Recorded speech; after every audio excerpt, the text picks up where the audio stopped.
Jadi sejak VOC dibubarkan tahun 1799 dan tahun 1800 dibentuk pemerintah baru, pemerintah kolonial Hindia Belanda, ya, sampai tahun 1900, dalam tempo 100 tahun, silakan dibaca. Ada 112 kali pemberontakan dalam tempo 1 abad. Ya. Dan pemberontakan itu dipimpin guru torekot dan ulama dari pesantren. Ya, itu silakan dibaca itu. Kenapa kita nggak baca itu? Ya. Kenapa kalangan pesantren tidak mau tunduk pada Belanda? Ya. Kenapa? Karena mereka mewarisi struktur sosial masyarakat Nusantara zaman kuno. Ya, jadi struktur masyarakat zaman kuno itu, kalau kita baca Negara Kertagama, Kitab Nawanadya, ya, Salokantara, itu ada struktur masyarakat di Indonesia. Ya. Ya. Kalau ada teori menyatakan yang menyebarkan Islam di Nusantara adalah para saudagar, gak mungkin. Ya. Saudagar itu masuk golongan Sudra, dan masyarakat gak mau menerima agama dari kalangan Sudra. Ya.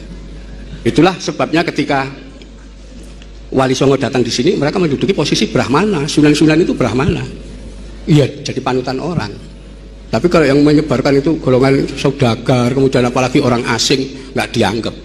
Ya, kenapa? Orang asing dulu adalah kilalan, pelayan di sini. Kita kembali ke perlawanan terus. Sejak perang Diponegoro, ketika Diponegoro berakhir, Diponegoro ditangkap.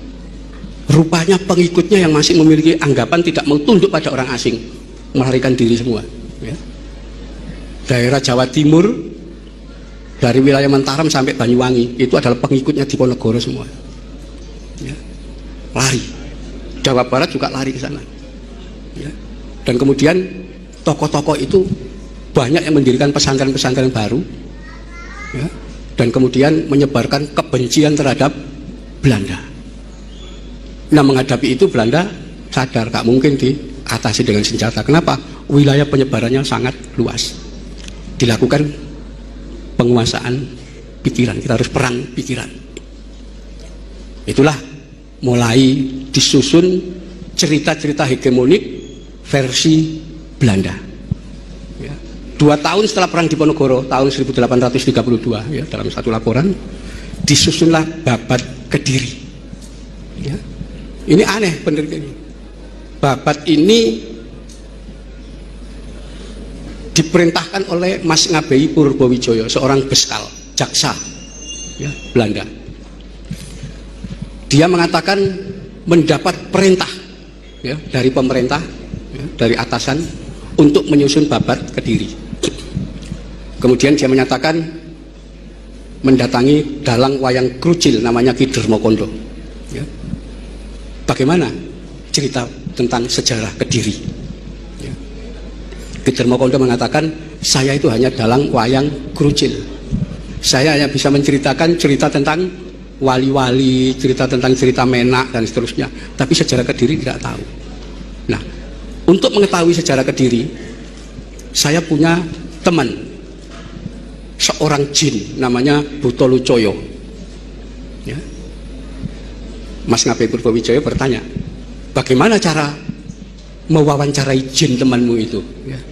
Melalui ada pembantu saya namanya Ki Sondong. Dia nanti akan kesurupan jin Buto Lucoyo. Ya sudah, datangkan. Ya. Kita enaknya itu kalau meneliti tulisan Belanda itu begitu. Jadi ada laporan bagaimana proses itu terjadi.